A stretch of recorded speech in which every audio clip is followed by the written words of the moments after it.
మళ్లీ 125 కోట్ల ప్రజలకు ఆశల పల్లకీలు మొదలయ్యాయి. అయితే ఈసారి కూడా ప్రజల ఆశలు అడియాసలయ్యేలాగానే ఉన్నాయి. ఎప్పట్లాగే ఈసారి కూడా పార్లమెంట్ సమావేశాల సభా సమయం వృధా అయిపోనుందా అంటే అవుననే సమాధానం చెప్పాల్సి వస్తోంది. గత సమావేశాలు ఈసారి సమావేశాల ప్రారంభం అన్ని చూసిన సగటు భారతీయుడికి వస్తున్న అనుమానం ఇదే.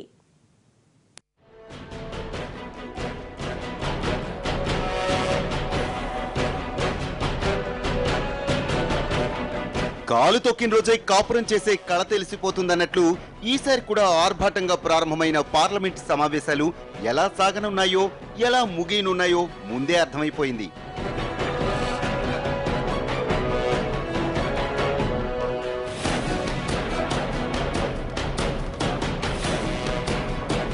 ఫిబ్రవరి 23 నుంచి ఏప్రిల్ 16 వరకు జరగనున్న పార్లమెంట్ బడ్జెట్ సమావేశాలు అట్టహాసంగా ప్రారంభమయ్యాయి. సంప్రదాయబద్ధంగా గుర్రబగ్గీలో రాష్ట్రపతి ప్రణబ్ ముఖర్జీ పార్లమెంట్ భవనానికి విచ్చేశారు. పార్లమెంట్ వద్ద ఆయనకు ఉపరాష్ట్రపతి హమీద్ అన్సారీ, ప్రధాని మోడీ, స్పీకర్ సుమిత్రా మహాజన్ స్వాగతం పలికి సభకు ఆహ్వానించారు. మహామహిం రాష్ట్రపతి జీ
పార్లమెంట్ బడ్జెట్ సమావేశాల ప్రారంభంలో ప్రసంగించిన రాష్ట్రపతి గత 20 నెలల్లో జరిగిన అభివృద్ధి, ఇతర కార్యకలాపాల గురించి ప్రస్తావించారు.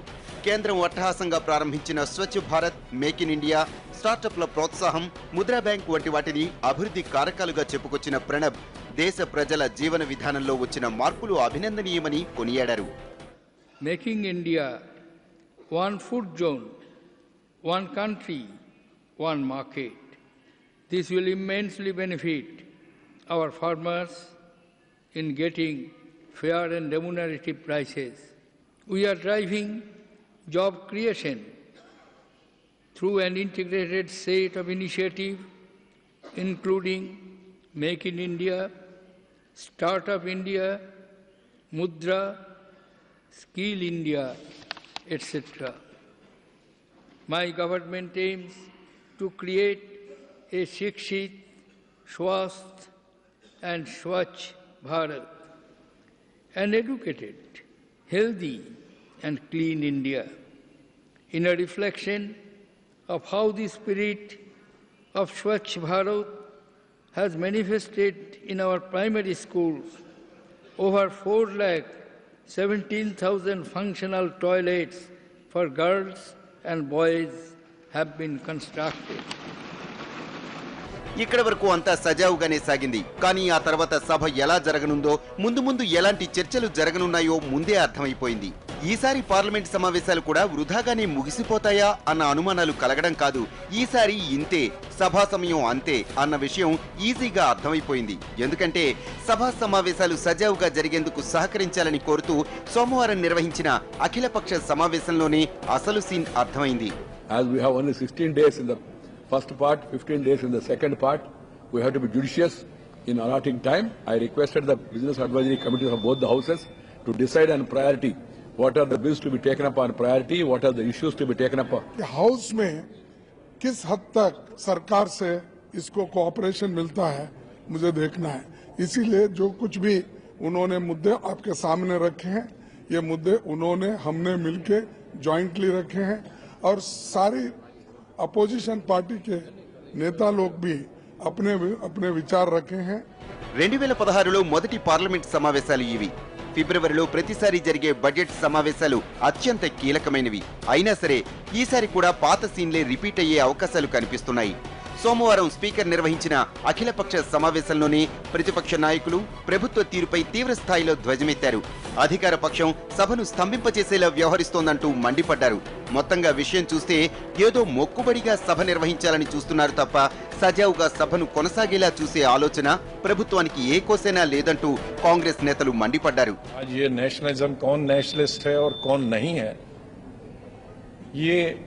विपक्ष को आज रूलिंग पार्टी दिखाएगी, ये कांग्रेस पार्टी को दिखाएगी जिसकी 4 जनरेशनें, 5 जनरेशनें, 6 जनरेशनें ब्रिटिशर्स के से लड़ने में मर गई, खत्म हो गई, हजारों लाखों की, और आज वो पार्टियां हमको नेशनलिज्म दिखाएंगी जो ब्रिटिशर्स के साथ थी।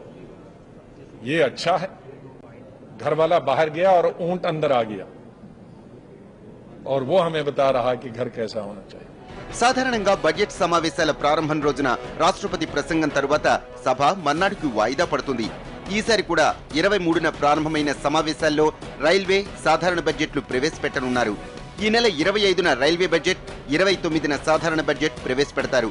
ఇక ఈ విడత ముగిసిన తరువాత ఏప్రిల్ 25 నుంచి మే 13 వరకు రెండో విడత సమావేశాలు జరగనున్నాయి. ఇన్నేసి రోజులు సమావేశాలు జరిగినా వాటి నుంచి ప్రజలకు మాత్రం ఏం ఒరిగే అవకాశాలు రవ్వంత కూడా కనిపించడం లేదు. గత అనుభవాలను దృష్టిలో పెట్టుకుంటే ఈసారి కూడా సభా సమావేశాలు ఆవేశకావేశాల మధ్య ముగిసిపోయేలా ఉన్నాయి. గత 4 సెషన్ల నుంచి జీఎస్టీ బిల్లును ఎలాగైనా నెగ్గించుకోవాలని కేంద్రం పట్టుదలతో ఉంది. అయితే గతంలో కూడా ఈ బిల్లుకు విపక్షాలు అడ్డుపడుతూ వచ్చాయి. ఈసారైనా బిల్లు ప్రవేశపెట్టడానికి విపక్షాలు అడ్డు తగలకుండా ఉండేందుకు పాలకవర్గం కీలకంగా సమావేశమైంది. అయితే దీనికన్నా ముందే విపక్షం కూడా 10 జన్పథ్లో సమావేశమైంది.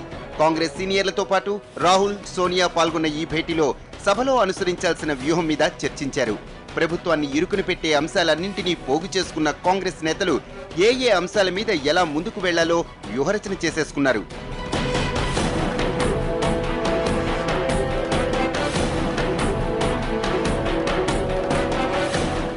ఇక పాలకపక్షం కూడా అదే స్థాయిలో సమావేశాలను సజావుగా జరిపించేందుకు అనుసరించిన వ్యూహాలపై కసరత్తులు చేసింది. అయితే గత సమావేశాలను చూసిన ఎవరికైనా ఈ సమావేశాలు కూడా అదే రూట్లో వృధా పోతాయన్న అనుమానాలే కలుగుతున్నాయి.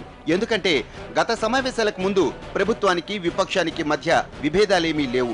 కానీ ఇప్పుడు దేశంలో ఉన్న అన్ని సమస్యలు పాలక ప్రతిపక్షాల మధ్య అగ్గిరాజేస్తున్నాయి.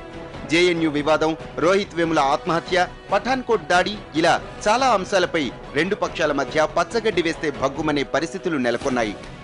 గతంలో చిన్నా చితకా విభేదాలకే ప్రభుత్వాన్ని ఇరుకుని పెట్టాలని తీవ్రంగా ప్రయత్నించిన విపక్షాలు ఇప్పుడు అంతకు 10 రెట్లు సభలో రాద్ధాంతం చేసి మోడీ సర్కారును ఎదుర్కోవాలని చూస్తున్నాయి.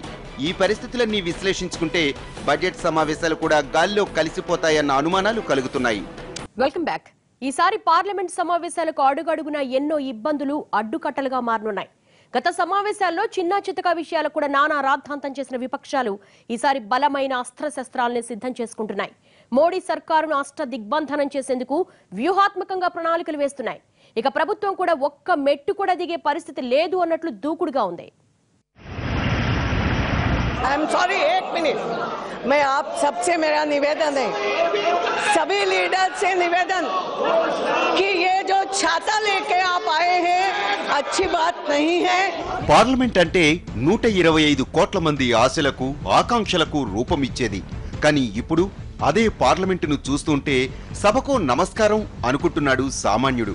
సభలో అడుగుపెట్టింది మొదలు బయటకొచ్చే వరకు అందరిది ఒకటే సిద్ధాంతం, దాని పేరే రాద్ధాంతం. ఎందుకంటే గతేడాది పార్లమెంట్ సమావేశాలన్నీ ఇలాగే ఎందుకు కొరగాకుండా వేల కోట్ల ప్రజాధనాన్ని వృధా చేసేశాయి. ఇప్పుడు పరిస్థితి గతం కన్నా దారుణంగా ఉంది తప్ప ఏమాత్రం మెరుగుపడలేదు. బడ్జెట్ సెషన్లలో ఒకరోజు ముందే కాంగ్రెస్ కొత్త డిమాండ్ తెరపైకి తెచ్చింది. దేశ ఆర్థిక పరిస్థితి మీద శ్వేతపత్రం విడుదల చేయాలంటూ డిమాండ్ లేవనెత్తింది. ఈసారి బడ్జెట్ సమావేశాల్లో ఎలాగైనా ప్రభుత్వాన్ని, ముఖ్యంగా మోడీని ఇరుకుని పెట్టాలని విపక్షాలు విశ్వ ప్రయత్నాలు చేస్తున్నాయి.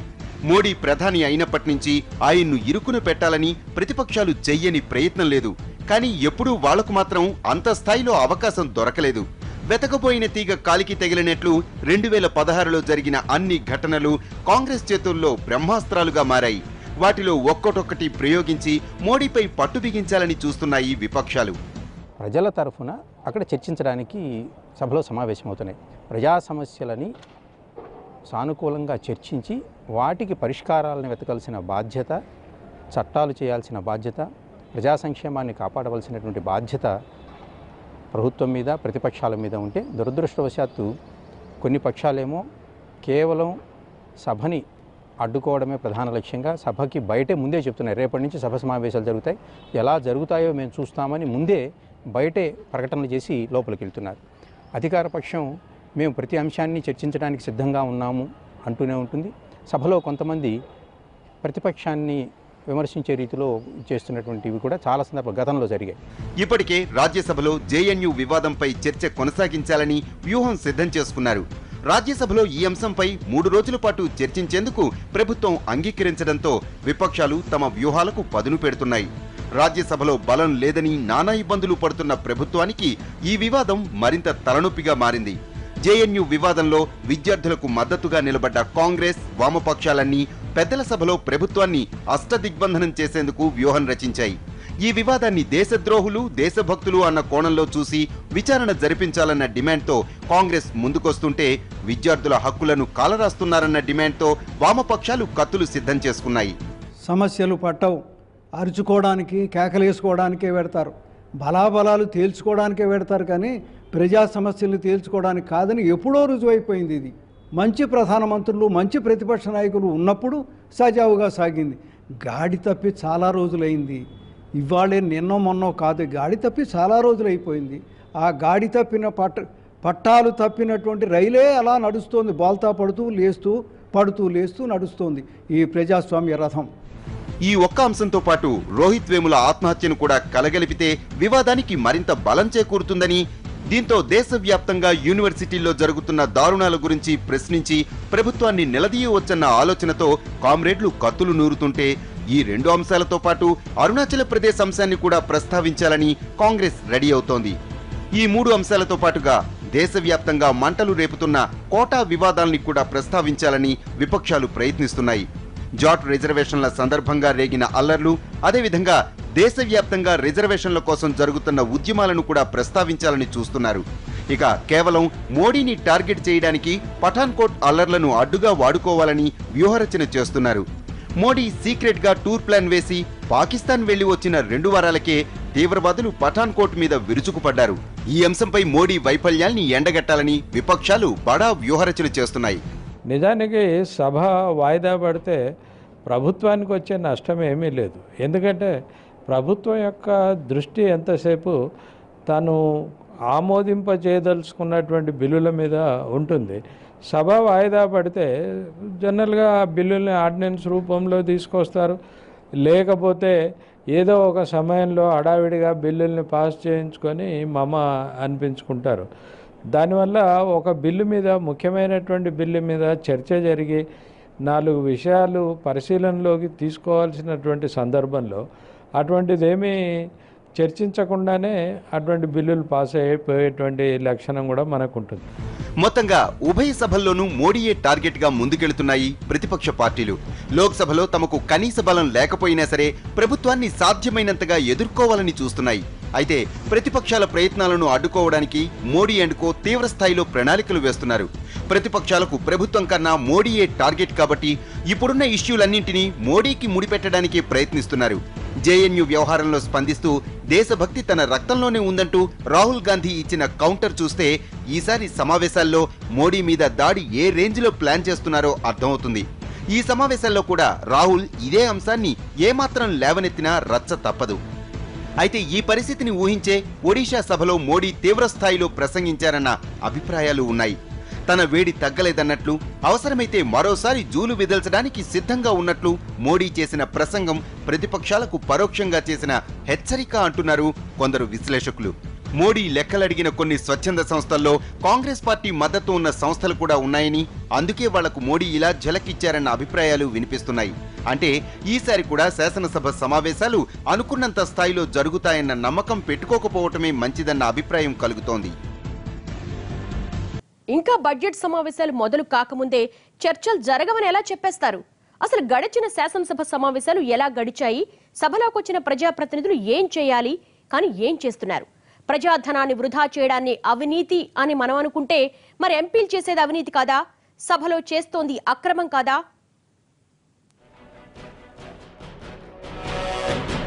2014 సార్వత్రిక ఎన్నికల తర్వాత పీఠమెక్కిన బీజేపీ సర్కార్ ఎన్నో బిల్లుల్ని తెరపైకి తేవాలనుకుంది. కానీ మోడీ బలాన్ని చూసిన ప్రతిపక్షాలు మాత్రం ఏ ఒక్క అవకాశం ఇచ్చినా మోడీ మరింత బలపడిపోతాడన్న భయంతో మొదటి నుంచి సమావేశాల్ని సాధ్యమైనంతగా అడ్డుకోవాలనే చూస్తున్నాయి. 2014 సమావేశాలు ఎలా జరిగిపోయినా 2015లో జరిగిన 3 సమావేశాలు ఇలాగే వాద ప్రతివాదనలతో గడిచిపోయాయి. ఇంకా చెప్పాలంటే వర్షాకాల సమావేశాలైతే మరీ దారుణంగా సాగాయి. నాటి సభ అంతా లలిత్ గేట్ స్కామ్, వ్యాపం స్కామ్ల మీద ప్రభుత్వాన్ని నిలదీయడానికే ప్రతిపక్షాలకు సరిపోయింది. ఏడాదిన్నర తర్వాత మోడీని కడిగి పారేయడానికి తమకు దొరికిన అస్త్రాన్ని అప్పట్లో ప్రతిపక్షాలన్నీ బలంగా వినియోగించుకున్నాయి. సభలో అడుగు పెడితేనే ప్లకార్డులతో రాద్ధాంతం చేశాయి. అప్పుడు దొరికిన 2 స్కాములు ప్రభుత్వ బలహీనతగా ప్రతిపక్షానికి ఉపయోగపడితే ఆ తర్వాత శీతాకాల సమావేశాల్లో బీహార్లో బీజేపీ ఓటమి ప్రతిపక్షాలకు ఎక్కడలేని బలాన్నిచ్చింది. ముఖ్యంగా కనుమరుగైపోయిందనుకున్న కాంగ్రెస్ పార్టీకి పునరుజ్జీవం ఇచ్చింది. ఆ బలంతో అప్పుడు సభలో చెలరేగిపోయిన కాంగ్రెస్ నేతలు ఇప్పుడు మరింత బలం పుంజుకున్నారు. తాజా బడ్జెట్ సమావేశాల్లోనూ ప్రతిపక్షం తీరులో రవ్వంత కూడా మార్పు రాలేదు. అడుగడుగునా ప్రభుత్వానికి అడ్డుపడాలని ప్రయత్నిస్తూ ఉన్నారు. ఎక్కడికక్కడ కట్టడి చేస్తూ వచ్చేందుకు ప్రణాళికలు వేసుకుంటున్నారు. దేశ ప్రగతికి బాటలు వేయాల్సిన బిల్లుల్ని పక్కనబెట్టి అవసరం లేని అంశాల మీద చర్చను దారిమళ్లిస్తున్నారు. ఎక్కడి వరకు ఎందుకు? ఇన్నాళ్లు సభలో చిలక పలుకులు పలికే కాంగ్రెస్ ఉపాధ్యక్షుడు రాహుల్ గాంధీ మొన్నటి శీతాకాల సమావేశాల్లో అందరినీ కడిగి పారేయటం చూస్తుంటే ఇదే అర్థమవుతోంది. ఈ బడ్జెట్ సమావేశాల్లో రైల్వే, జనరల్ బడ్జెట్లు ప్రవేశపెట్టడం కూడా ప్రభుత్వానికి కష్టతరంగా మారే అవకాశాలు కనిపిస్తున్నాయి. ఎందుకంటే బుధవారం నుంచి పార్లమెంట్లో అడుగు పెట్టడంతోనే ప్రభుత్వాన్ని కట్టడి చేయాలని కాంగ్రెస్ సహా విపక్షాలన్నీ చూస్తున్నాయి. మరి ఇలాంటి పరిస్థితుల్లో 25 నాడు రైల్వే బడ్జెట్ ప్రవేశపెట్టడమే కష్టంలా కనిపిస్తోంది. మాది పై చెయ్యి, మా వాదమే నగ్గాలి, వారి వాదం తగ్గాలి అనేటువంటి పోకడకు వచ్చేసారు ప్రజాప్రతినిధులు. కనుక ప్రతిసారి ఇలాగే గొడవలు అవుతుంటాయి. అది ఎక్కడ ఏ రకమైనటువంటి అగ్రిమెంటు ఉండదు. ఇప్పుడు ఆ జీఎస్టీకి సంబంధించి చర్చ జరుగుతుంది. అది వీరు వెళ్ళి అధికార పక్షం వెళ్ళి వారిని ఇంచుమించు బతిమలింది ప్రతిపక్షాన్ని. వాళ్ళు వినరు, శాసించాలని చూస్తారు. అధికార పక్షం మా మాట వినాలి అనుకుంటారు. ప్రజలు ఇచ్చినటువంటి తీర్పు ఎవరికి అనుకూలంగా ఉంది? అధికార పక్షానికే. ప్రజాస్వామ్యంలో మెజారిటీ అనేటువంటిదే అధికారం. మెజారిటీ బలం ఉన్న వాళ్ళే అధికారంలోకి వస్తారు. వాళ్ళకి బలం ఇచ్చినప్పుడు ప్రజల తీర్పును గౌరవించాలనేటువంటి కనీసపు జ్ఞానం లేకుండా ప్రతిపక్షాలు మిస్బిహేవ్ చేస్తున్నాయి. ప్రస్తుతం జీఎస్టీ, రియల్ ఎస్టేట్ సహా ఎన్నో కీలక బిల్లులు ఆమోదింపచేసుకోవాలనే పట్టుదలతో ఉన్న కేంద్రానికి ఇది మింగుడుపడని అంశమే. ఈ బడ్జెట్ సమావేశాల్లో కనీసం 32 బిల్లులైనా సభ ముందుకు తీసుకురావాలని ప్రభుత్వం టార్గెట్ గా పెట్టుకుంది. కానీ ఈ బిల్లుల్లోనే 11 రాజ్యసభలో పెండింగ్ లో ఉన్నాయి. దేశ ఆర్థిక వ్యవస్థలో మార్పులకు శ్రీకారం చుట్టే జీఎస్టీ ఆమోదానికి మద్దతివ్వాలని కాంగ్రెసేతర విపక్షాలతో ప్రభుత్వం జరిపిన చర్చలు పెద్దగా ఫలితమివ్వలేదు. దీనికి తోడు కాంగ్రెస్ తనకు దొరికిన అవకాశాన్ని వదిలిపెట్టడం లేదు. ఏ ఒక్క బిల్లు ఆమోదానికి సహకరించేది లేదన్నట్లుగా సంకేతాలు ఇచ్చేసింది. దీంతో ఈసారి బిల్లుల విషయంలో సర్వత్రా అనుమానాలు నెలకొన్నాయి. సో ఇప్పటికే లోక్సభలో ఈ బడ్జెట్ సమావేశాల్లో 11 బిల్లులు చర్చించాల్సినవి పెండింగ్లో ఉన్నాయి. అట్లాగే రాజ్యసభలో కనుక చూసుకున్నట్టయితే ఆమోదం పొందవలసినవి 54 బిల్లులు పెండింగ్లో ఉన్నాయి. అంటే ఇన్ని బిల్లులు పెండింగ్లో ఉండి అందులో కీలకమైనటువంటి వస్తు సేవల బిల్లు, జీఎస్టీ బిల్లు, అది దాన్ని సంబంధించినటువంటి బిల్లు గురించి ఇచ్చేది.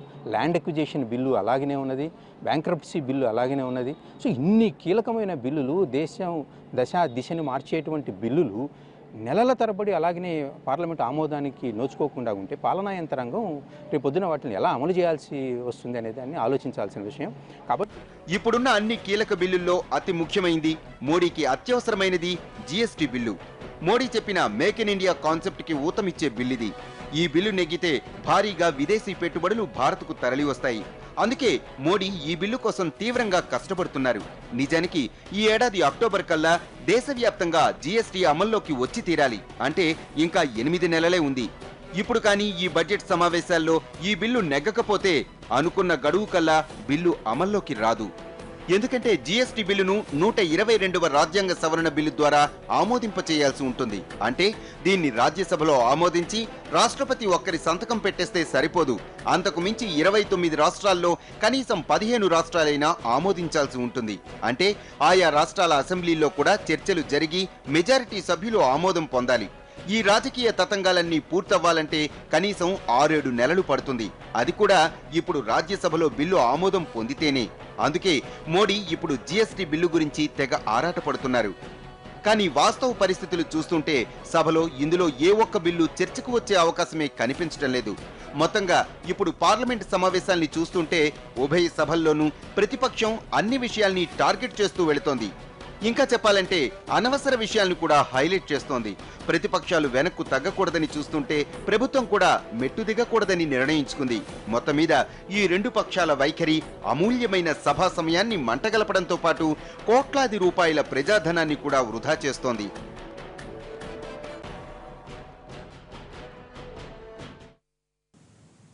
ఇది వారి స్టోరీ బోర్డ్. మరో అంశంతో మళ్ళీ కలుద్దాం. నమస్తే.